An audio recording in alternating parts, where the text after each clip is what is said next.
Ново возило за превоз на децата со пречки во развојот ќе има до крајот на годинава.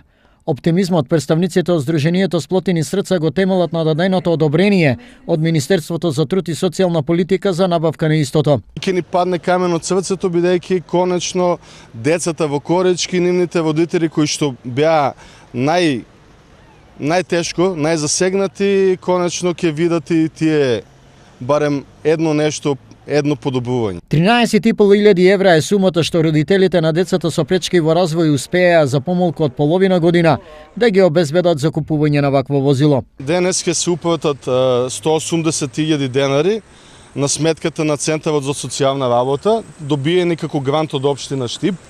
Со овие пари ќе бидат вкупно на број 13.500 евра, со кои што се доволни да се купи конечно возилото со рампа. Другите пари беа собрани од донации. Во Штип евидентирани се над 500 деца со пречки во развој, чиј проблем со превозот го имаат повеќе од 3 месеци.